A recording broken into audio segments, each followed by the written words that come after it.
Good morning student. तो आप class 10th में इस बार आपका बोर्ड का एग्जाम है और उसको देखते हुए आपको तैयारी बहुत ही, क्योंकि इस लॉकडाउन की वजह से जो है आपकी पढ़ाई भी काफी बाधित हुई है। लेकिन अगर आप घर पे बैठकर और ऑनलाइन क्लास जो है अटेंड कर रहे हैं तो शायद आपको इस जो आपका नुकसान हुआ है उसकी भरपाई कहीं ना कहीं की जा सकती है। तो उसी को देखते हुए आपका क्लास 10th में फिजिक्स में आपका चैप्टर फर्स्ट जो है आपका विथ न्यूमेरिकल यहाँ पर क्लियर करवा दिया गया है। हमारे सभी पार्ट में आपको क्लास 10th के फिजिक्स का लेसन फर्स्ट जो है आपको प्रोवाइड करा दिया गया है। आज आपका हम लेसन फर्स्ट का जो संपूर्ण अध्ययन है यानी एक बार टोटल रिवीजन करवा देते हैं, जिससे कि आपको लेसन फर्स्ट में कोई प्रॉब्लम ना हो। और अगले पार्ट में आपका टेस्ट चलेगा, उसके लिए आप तैयार रहिएगा, एकदम तैयारी कर लीजिएगा। कल जो हमारा पार्ट आएगा उसमें आपका टेस्ट रहेगा। तो चलिए देखते हैं कि क्लास 10th में आपका फिजिक्स में लेसन फर्स्ट में क्या क्या है और क्या क्या आप जानकारी अभी तक, जैसे अगर कोई वीडियो आपको नहीं मिला या आप छूट गया आपसे तो उसको भी आप यहाँ पर क्लियर कर सकते हैं। तो बताएं चल रहे हैं लेसन फर्स्ट में टोटल आपका रिवीजन करवा दे रहे हैं। सबसे पहले लेसन फर्स्ट में आपका सबसे पहला जो हमारा टॉपिक आता है प्रकाश यानी लाइट क्या है। प्रकाश यानी लाइट क्या है तो बताया गया था लाइट वह विकिरण है जो हमें ऊर्जा प्राप्त करनी या करती है या हमारी आंखों को जागृत करती है। प्रकाश एक प्रकार की ऊर्जा है। प्रकाश क्या है? प्रकाश वह विकिरण जो हमें ऊर्जा प्रदान करती है अर्थात हमारी आंखों को जागृत करती है। फिर आता है प्रकाश के गुण। प्रकाश के गुण आपको होता है कि प्रकाश एक सीधी रेखा में गमन करता है। प्रकाश विद्युत चुंबकीय तरंगों के रूप में चलता है। प्रकाश की निर्वात में चाल 3 × 10⁸ मीटर पर सेकंड होती है और दृश्य प्रकाश की तरंग दैर्घ्य 3900 एंगस्ट्रॉम, 7700 एंगस्ट्रॉम या 4000 से 8000 एंगस्ट्रॉम होता है। प्रकाश में अपवर्तन होता है, परावर्तन होता है, ध्रुवण होता है और उसके बाद से किसी माध्यम की अवस्था नहीं होती है। प्रकाश के गुण के बाद आपका आया था प्रकाश किरण क्या होता है। तो प्रकाश किरण में आपको बता दें, अगला टॉपिक आपका आया था प्रकाश के गुण, जो कि आपको बता दिए भी हम। फिर प्रकाश के गुण के बाद हमारा अगला टॉपिक आया था प्रकाश किरण। तो प्रकाश किरण क्या है तो आपको बता दें कि प्रकाश किरण मतलब होता है प्रकाश एक स्थान से दूसरे स्थान तक अथवा एक बिंदु से दूसरे बिंदु तक जिस पथ पर गमन करता है। प्रकाश एक किसी माध्यम में एक स्थान से दूसरे स्थान तक या एक बिंदु से दूसरे बिंदु तक जिस पथ पर गमन करता है उसे उसका क्या कहते हैं हम किरण, उसे प्रकाश किरण कहते हैं। उस पथ को ही प्रकाश किरण कहते हैं। उसके बाद हमारा आया था किरण पुंज क्या है या प्रकाश किरण पुंज क्या है। किरण पुंज तो आपको बता दें कि प्रकाश किरणों का जो समूह होता है उसी को प्रकाश पुंज कहते हैं। प्रकाश जिस पथ पे गमन करता है उसे प्रकाश किरण कहते हैं और प्रकाश किरणों के समूह को क्या कहते हैं? प्रकाश पुंज कहते हैं। इसके बाद प्रकाश पुंज के बाद आपका आया था कि आपका प्रकाश का परावर्तन क्या है। तो प्रकाश का परावर्तन आपको बताए थे कि जब प्रकाश किसी चिकने अथवा पालीदार तल से टकराता है तो उसका अधिकांश भाग उसी माध्यम में वापस लौट जाता है। इसी घटना को प्रकाश का परावर्तन कहते हैं। जब प्रकाश किसी चिकने अथवा पालीदार तल से टकराता है तो उसका अधिकांश भाग उसी माध्यम में वापस लौट जाता है। इसी घटना को प्रकाश का परावर्तन कहते हैं। आने वाली किरण को बताए थे आपतित किरण कहते हैं। टकरा कर जाने वाली किरण को परावर्तित किरण कहते हैं। परावर्तक पृष्ठ के साथ 90 अंश का कोण बनाने वाले पथ को अभिलंब कहते हैं और जिस बिंदु पर प्रकाश आपतित होती है उसे आपतन बिंदु कहते हैं और जिस पृष्ठ से टकरा कर वापस लौटती है उसे परावर्तक पृष्ठ कहते हैं और आपतित किरण अभिलंब के बीच बने कोण को आपतन कोण आई कहते हैं।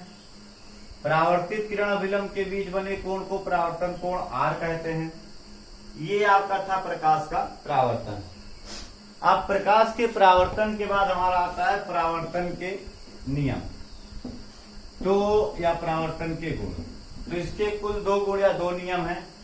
पहला आपका क्या है कि आपतित किरण, परावर्तित किरण और आपतन बिंदु में खींचा गया विलंब तीनों एक ही तल में होते हैं। दूसरा हमारा क्या है कि आपतन कोण सदैव परावर्तन कोण के बराबर होता है। आपतन कोण सदैव किसके? परावर्तन कोण के बराबर होता है। था प्रकाश का परावर्तन, प्रकाश के परावर्तन के नियम।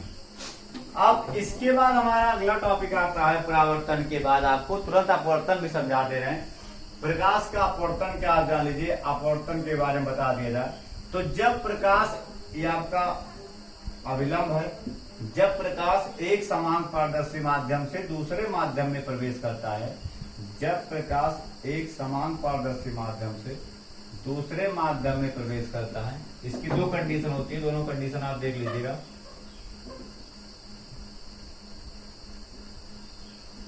इसको ऐसे आना था, लेकिन देखिए, तो अब आप सोच रहे हैं कि कब अभिलंब की ओर झुकेगा और कब अभिलंब से दूर जाएगा। तो पहले अपवर्तन की परिभाषा हम पढ़ लेते हैं। जब प्रकाश एक समान पारदर्शी माध्यम से दूसरे माध्यम में जाता है तो अपने मार्ग से विचलित हो जाता है, इसी घटना को प्रकाश का अपवर्तन कहते हैं। देखिए, इसका मार्ग तो ये था लेकिन ये विचलित हो गया, इसका मार्ग ये था लेकिन ये विचलित हो गया। अब आप सोच, अब यहाँ पर दो कंडीशन, यानी अभिलंब की ओर कब विचलित होगा, अभिलंब से दूर कब विचलित होगा।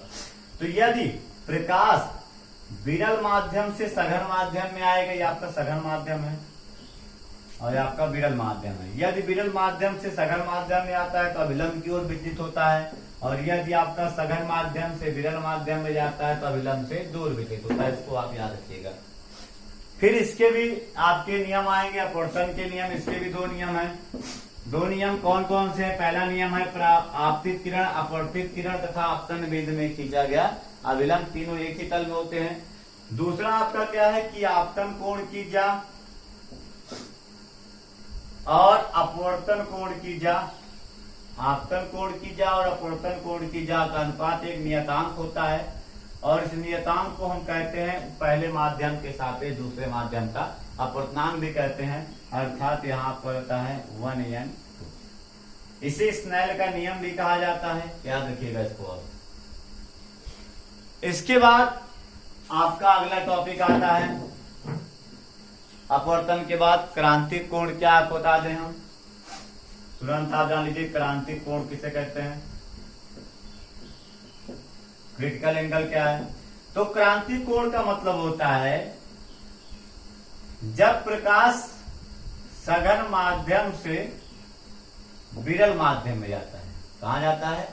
जब प्रकाश सघन माध्यम, या आपका अभिलंब होता है, जब प्रकाश सघन माध्यम से विरल माध्यम में जाता है तो वह अभिलंब से दूर विचलित होता है। ध्यान दीजिएगा, ये आपका आपतित किरण है, ये हमारा अपवर्तित किरण है। तो अभिलंब और आपतित किरण के बीच बने कोण को हम क्या कहते हैं? आपतन कोण। और अभिलंब और आपतित किरण के बीच बने कोण को क्या कहते हैं हम? अपवर्तन कोण।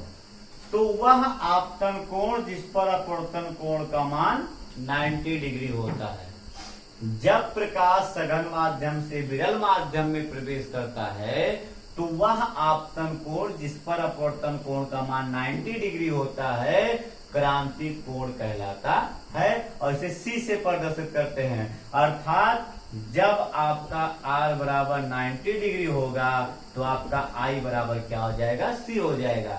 यानी अगर अपवर्तन कोण का मान 90 अंश है तो आपतन कोण को क्रांतिक कोण कहते हैं। अर्थात जब R इक्वल 90 डिग्री तो I इक्वल C। फिर सुन लीजिए, जब प्रकाश सघन माध्यम से विरल माध्यम में प्रवेश करता है तो वह आपतन कोण जिस पर अपवर्तन कोण का मान 90 डिग्री होता है क्रांतिक कोण कहलाता है, इसे C से प्रदर्शित करते हैं। उसके बाद आपका आता है कि अपवर्तनांक और क्रांतिक कोण में संबंध एक नंबर में बहुत इंपॉर्टेंट है। तो अपवर्तनांक और क्रांतिक कोण में संबंध होता है यानी इक्वल 1/sin C। इसको याद रखिएगा, अपवर्तनांक क्रांतिक कोण में क्या संबंध होता है? यानी इक्वल 1/sin C। यानी क्या होता है? अपवर्तनांक होता है, C क्या होता है? क्रांतिक कोण होता है। इसके बाद अगला आपका टॉपिक आता है, हमारा टॉपिक क्या आता है? पूर्ण आंतरिक परावर्तन। पूर्ण आंतरिक परावर्तन। अब पूर्ण आंतरिक परावर्तन क्या आपको बता दें हम कि यदि आपतन कोण का मान क्रांतिक कोण से अधिक कर दिया जाए। किसका मान? आपतन कोण का मान क्रांतिक कोण से अधिक कर दिया जाए तो प्रकाश की किरण अपवर्तन के पश्चात उसी माध्यम में वापस लौट जाती है। आपको बताए थे कि वह आपतन कोण जिस पर अपवर्तन कोण का मान 90 डिग्री होता है वो आपका क्रांतिक कोण कहलाता है। और यदि आपतन कोण का मान क्रांतिक कोण से भी अधिक कर दिया जाए तो प्रकाश की किरण अपवर्तन के पश्चात उसी माध्यम में वापस लौट आती है।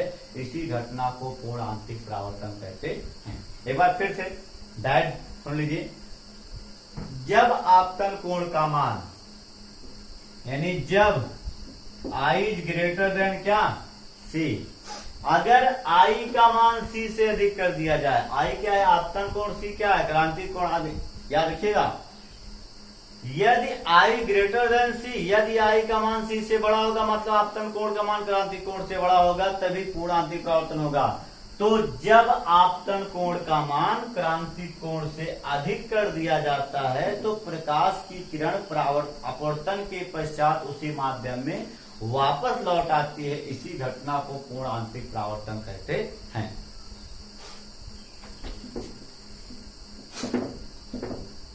अब इसके बाद आपको बताया दर्पण क्या है, देख लीजिए। तो दर्पण आप जानते हैं कि उसमें दर्पण दो प्रकार के होते हैं, एक समतल दर्पण और एक अवतल दर्पण। समतल दर्पण क्या होता है, जैसे ये आपका दर्पण है कि वह दर्पण जिसका परावर्तक पृष्ठ समतल होता है वही क्या कहता है, समतल दर्पण कहलाता है। जिसका परावर्तक पृष्ठ आपका कैसा होता है। और दर्पण का बनता है यदि हम किसी कांच को के एक पृष्ठ को लाल ऑक्साइड का पेंट कर देते हैं तो उसे को हम क्या कहते हैं, दर्पण बन जाता है। दर्पण आपके दो प्रकार के होते हैं, समतल दर्पण, एक गोलीय दर्पण। गोलीय दर्पण क्या होता है, गोलीय दर्पण कांच के खोखले गोले का कटा हुआ भाग होता है,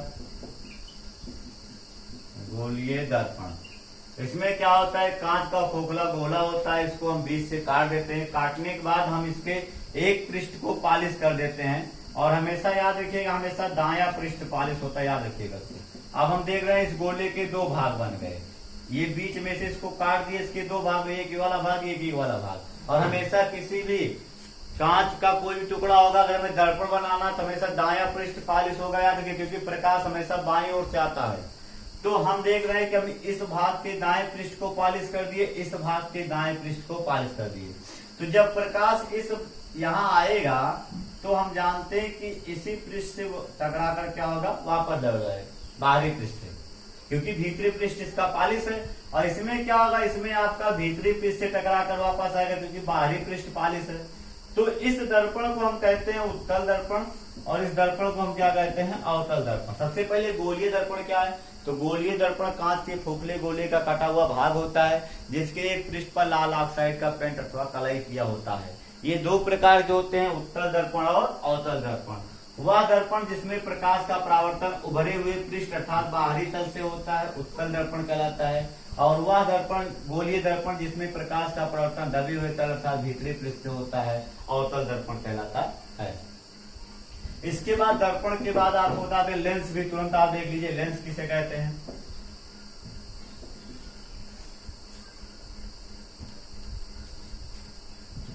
तो लेंस एक ऐसा पारदर्शी माध्यम होता है जो दो गोलीय पृष्ठों या एक गोलीय और एक समतल पृष्ठों से घिरा होता है, जो दो पारदर्शी पृष्ठों से घिरा होता है। लेंस एक ऐसा समान माध्यम होता है जो दो पारदर्शी पृष्ठों से घिरा होता है।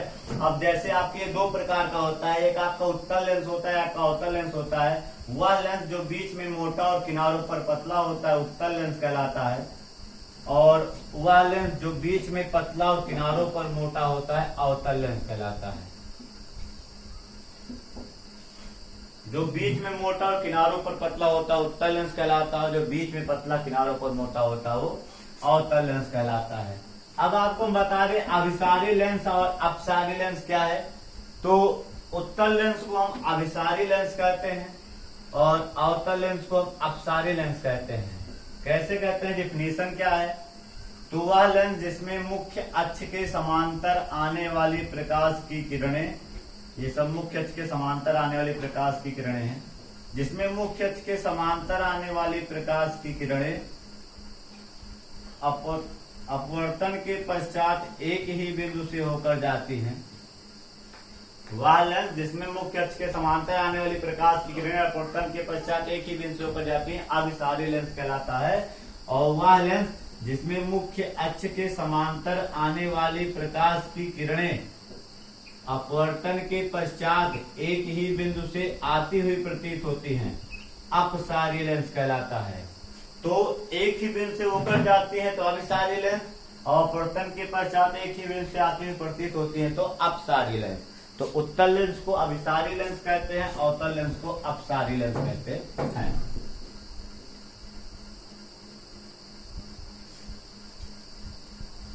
और उसके बाद आपको बता दें प्रतिबिंब क्या है। तो किसी बिंदु वस्तु से चलने वाली प्रकाश की किरणें, किसी वस्तु से चलने वाली प्रकाश की किरणें अपवर्तन या परावर्तन के पश्चात एक दूसरे को जिस बिंदु पर काटती हैं अथवा काटती हुई प्रतीत होती है उसे हम क्या कहते हैं, उस लेंस या दर्पण का प्रतिबिंब कहते हैं। काटती है या काटती हुई प्रतीत होती है, प्रतिबिंब होता है दो प्रकार का होता है, वास्तविक और आभासी। अगर वास्तव में काटती है तो वास्तविक प्रतिबिंब होता है, अगर काटती हुई प्रतीत होती है तो आभासी प्रतिबिंब होता है। बाकी आपका अवतल दर्पण में प्रतिबिंब कैसे बनता है, प्रकाश गणों के नियम ऐसा आपको बता दिया गया है।